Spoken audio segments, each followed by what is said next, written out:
Bagaimana memberi tanggapan atau penilaian terhadap keberadaan atau kehadiran pribadi, perilaku, tutur kata mereka sebagai subjek bina yang sedang berada dalam masa pertumbuhan atau perkembangan menuju kematangan pribadi. Yang pertama, agar tidak menyinggung hal-hal privat yang sensitif, tidak terlalu jauh mencampuri urusan-urusan pribadi mereka atau mengatur yang cenderung menimbulkan permusuhan, rasa benci dan tidak simpati. Yang kedua, kritik membangun untuk membesarkan hati mereka, perlu mendapat porsi yang pas, tidak berlebihan, jangan sampai timbul kesan bahwa cuma list. Mengingat bahwa kegiatan pendampingan atau pembinaan tersebut subjek binanya adalah kelompok orang muda Katolik, maka perlu juga diperhatikan satu dua hal yang berkaitan dengan perkenalan identitas dan maknanya. Yang pertama, maknanya apa adanya, terdiri dari sederhana, langsung dan jelas. Yang kedua, identitas. Yang pertama, budaya atau sistem tingkah laku, bahasa, busana, aturan.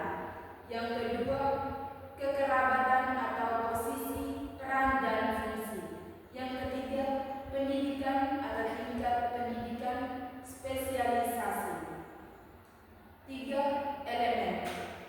Nama mengungkapkan kodrat, mutu atau sifat yang dominan dari sesuatu yang disebutkan. Nama juga menunjuk pada identitas pribadi seseorang dan makna kehidupannya. Mengungkapkan nama berarti memperkenalkan diri kepada yang lain, menyerahkan diri kepada yang lain. Tak heran dalam kebudayaan bangsa-bangsa tua, khususnya di kalangan orang Israel, penanaman sesuatu tidak dilakukan sembarangan, sebab nama mencerminkan sesuatu yang hakiki, penting dan asasi.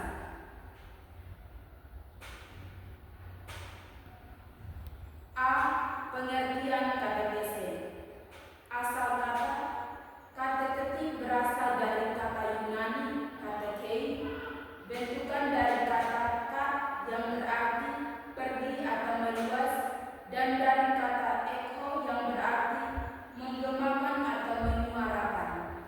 Jadi, katekei berarti menggemakan atau menyuarakan keluar. Kata ini mengandung dua pengertian. Yang pertama,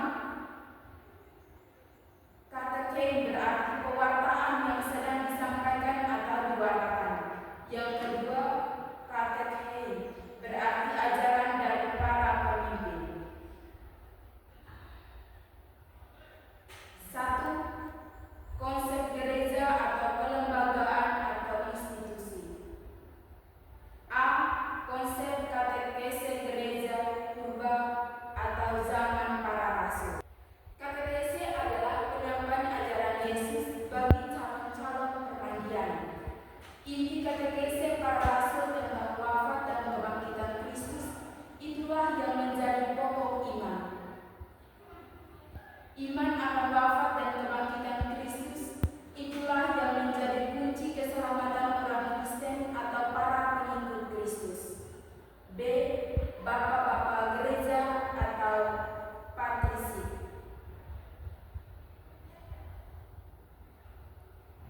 Katekese adalah pengajaran dan latihan-latihan bagi calon baptis. Sesudah zaman para rasul, pewartaan berjalan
yang lain mencoba memahami dari sudut fungsi.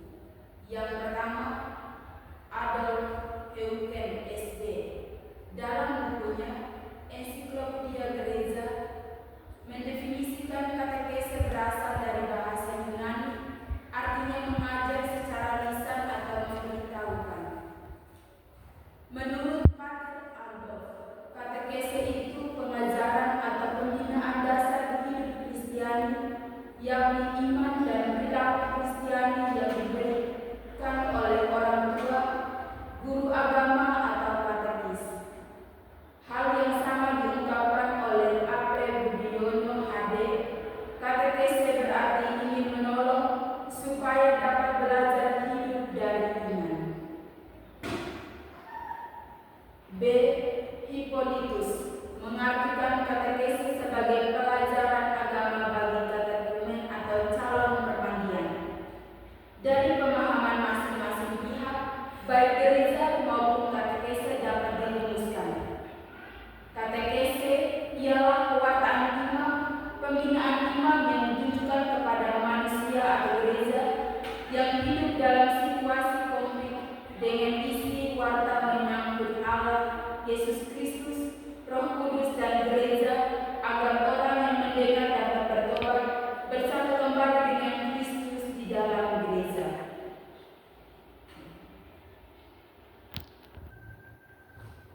C. Istilah-istilah. Terdapat berbagai macam istilah yang berhubungan dengan katekese. Istilah-istilah itu perlu diketahui agar lebih dipahami makna dan karya katekese. Yang pertama, katekese berarti usaha pengajaran atau pendidikan agama bagi calon permandian atau bagi umat. Yang kedua, kateketik berarti pemikiran yang sistematis dan pedagogis tentang ajaran agama bagi manusia dalam situasi konflik hidupnya. Yang ketiga, katekis guru agama atau orang yang atas nama gereja mewartakan sabda Tuhan. Yang keempat, katekismus buku yang berisikan ajaran-ajaran pokok agama atau gereja yang penting dalam bentuk tanya jawab. Yang kelima, katekumen calon-calon permandian yang sedang dipersiapkan dengan pelajaran agama untuk menerima permandian. Yang keenam, katekumenan masa persiapan atau masa pendidikan bagi calon-calon permandian. Dan yang terakhir, kateket orang yang ahli dalam bidang katekese. D. Katekese dalam tugas pastoral gereja. Gereja adalah himpunan umat Allah yang percaya kepada Yesus Kristus. Umat Allah ini harus mengembangkan diri dan mengembangkan dunia agar dunia menjadi lingkungan hidup yang layak. Kedua kewajiban ini merupakan tugas pastoral gereja yang berusaha membimbingan dan pengembangan iman umat dan pelayanan atas dunia yang bertolak dari situasi konflik umat dan dunia. Biasanya, gereja mengembangkan diri dan melayani dunia melalui 5 macam usaha pastoral gereja.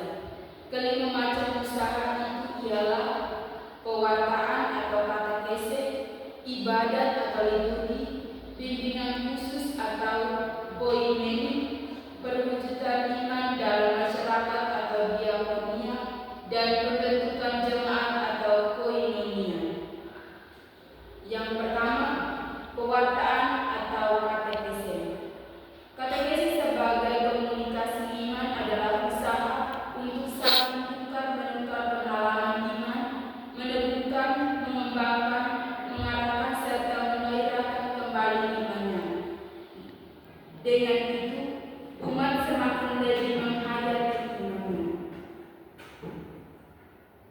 Yang kedua, ibadat atau liturgi. Ibadat adalah perayaan iman. Dalamnya orang mengungkapkan imannya dan menanggapi karya keselamatan dari Tuhan dengan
Teologi adalah pemikiran yang menyoroti manusia, masyarakat, dan alam sekitar menurut wahyu ilahi seperti eksegese, evangelisasi, dan kerigma.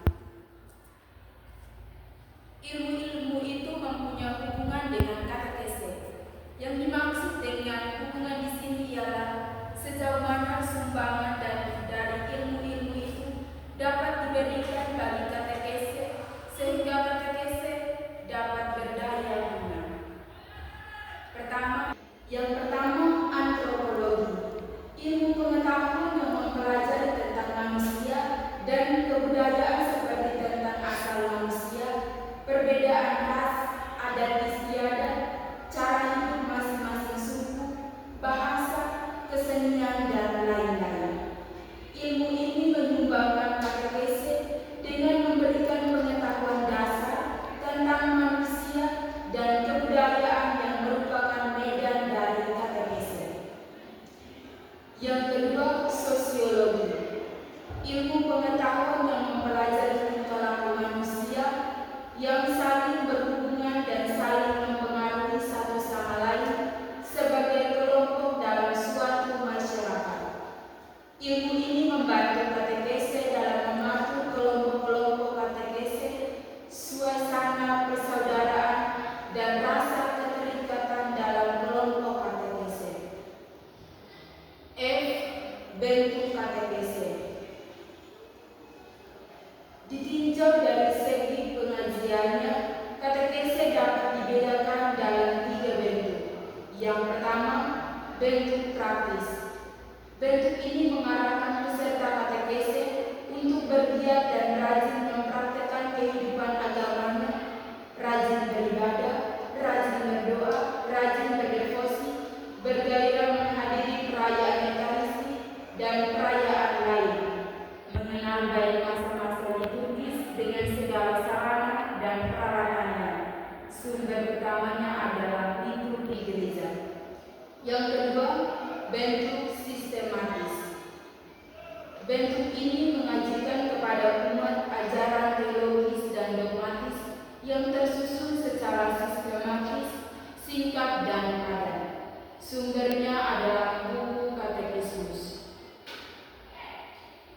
1. Sejarah katekese. Yang pertama, abad 1, sifat katekese misioner.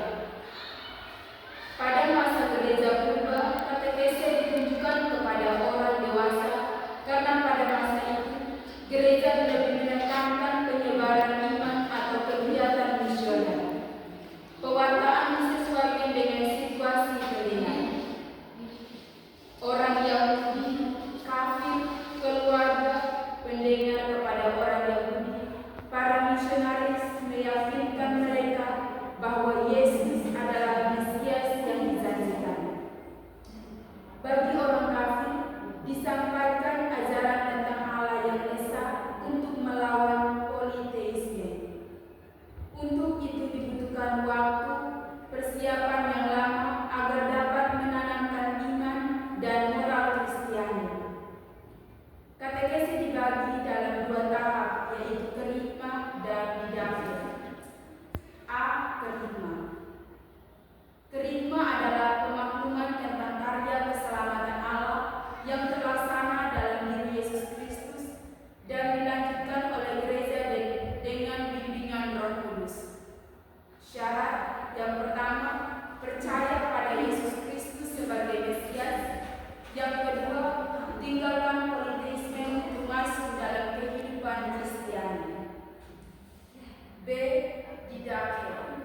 Pengajaran tentang pokok iman Kristiani yang diberikan kepada orang yang sudah percaya. Sesudah zaman para rasul, pengajaran dilanjutkan oleh para bapa gereja. 2. Abad kedua dan ketiga. Bentuk katekese. Yang pertama, bimbingan kelompok yang disusul dengan pembaptisan kelompok.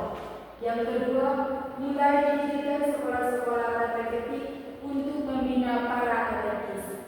Yang ketiga, pembaptisan diadakan pada waktu Paskah sehingga katekese dan liturgi saling saling melengkapi. Yang keempat, masa ketekunan dimulai.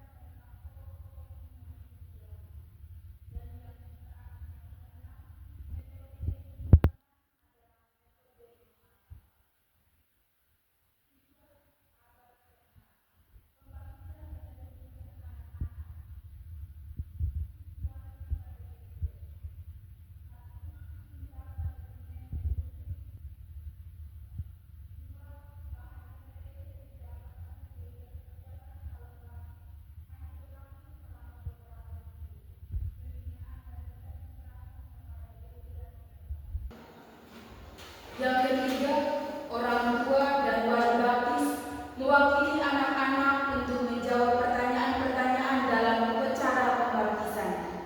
Yang kelima, orang tua bertanggung jawab atas pendidikan iman anak. Yang keenam, pada abad ke-6, katekese bertujuan untuk membina hidup Kristiani yang baik serta menekankan pengetahuan iman yang luas dan mendalam. Yang ketujuh, katekese berkaitan erat dengan liturgi. Yang kedelapan, ada katekese keluarga oleh orang tua dan wali baptis. 4. Abad pertengahan. Pertama, orang tua atau wali baptis tetap berperan dalam pembinaan iman anak-anak. Wali baptis dipilih secara khusus dan harus memenuhi syarat antara lain yang pertama, katekese menghafal kredo dan doa Bapa Kami. Yang kedua, katekese dipengaruhi oleh perkembangan ilmu pengetahuan. Yang ketiga, gereja mendirikan sekolah-sekolah yang ada kaitan dengan paroki untuk membina iman anak dan kaum muda. Dalam sekolah-sekolah itu juga diberikan pelajaran profan. Yang terakhir, anak-anak bertumbuh dalam lingkungan Kristiani. 2. Dasar teologis dan antropologis dari katekese. Unsur-unsur penting dalam katekese adalah kitab suci, ajaran gereja, dan pengalaman jemaat. Pertama, dasar teologis katekese adalah wahyu Allah. Wahyu Allah hadir dan berkarya dalam hidup manusia demi keselamatan manusia. Karya Allah yang menyelamatkan itu terjadi dalam sejarah Perjanjian Lama, Perjanjian Baru, dan dalam sejarah gereja sepanjang masa sebagai kontinuasi wahyu. Allah menyapa manusia dalam situasinya yang konflik, yakni manusia yang hidup dalam konteks sosio-budaya tertentu. Oleh karena itu, dalam katekese, umat perlu ditolong agar memiliki kepedulian sosial akan masalah-masalah yang dihadapi oleh masyarakat. Dengan demikian, mereka menyadari arti keselamatan bagi masyarakatnya dan dapat menghayati iman yang terlibat dalam masyarakat. Kedua, dasar antropologis. Katekese mengusahakan tercapainya integrasi antara iman dan kehidupan.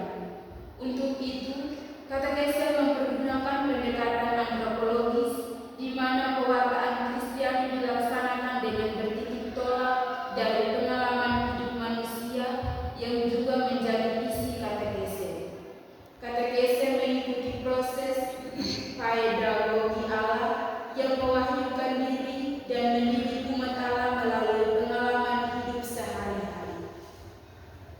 3. Fungsi katekese di dalam gereja.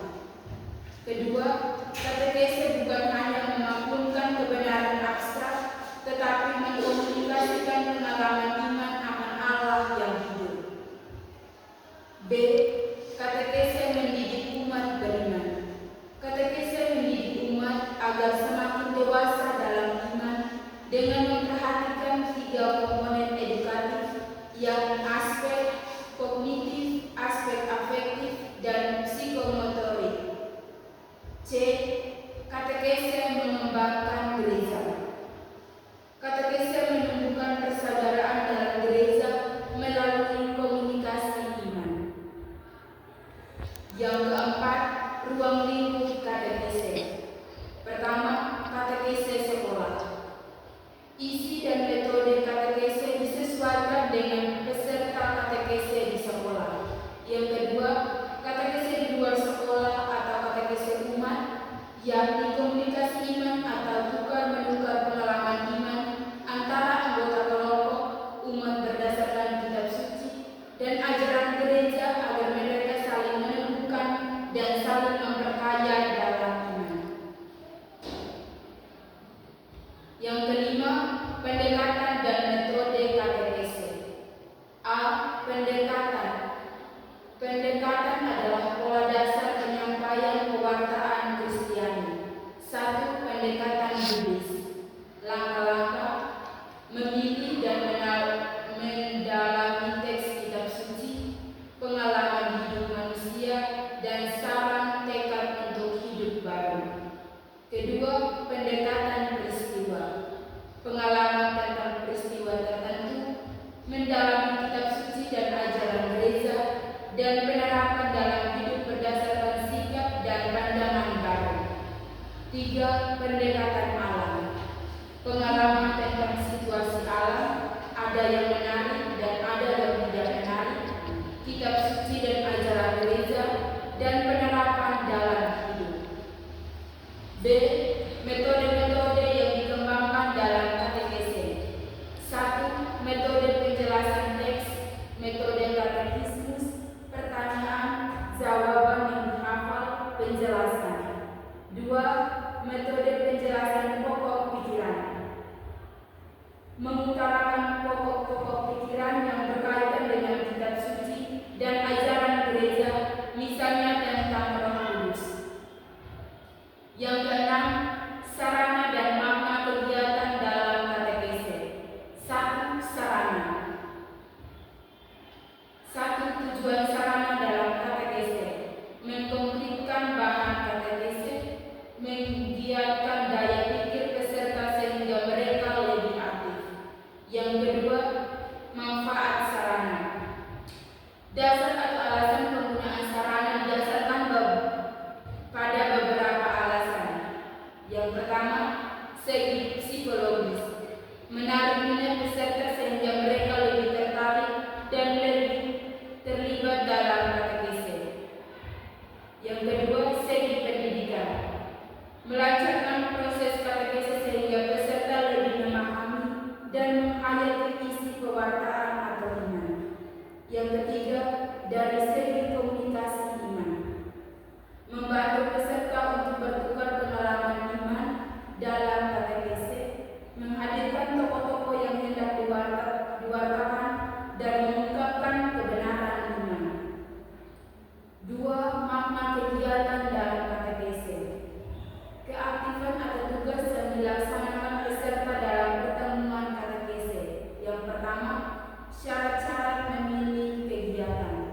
Harus memampukan peserta untuk berani mengungkapkan diri dan bertukar pengalaman dengan orang lain secara bebas dan ikhlas. Mendorong peserta menemukan sikap-sikap baru untuk masa yang akan datang. Kegiatan sesuai dengan tujuan pertemuan dan situasi peserta. Yang kedua, jenis-jenis kegiatan. Drama, bermain peran, menggambar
Yang pertama, bahan teologi bersifat intelektual dan konseptual, sedangkan katekese menggunakan kata-kata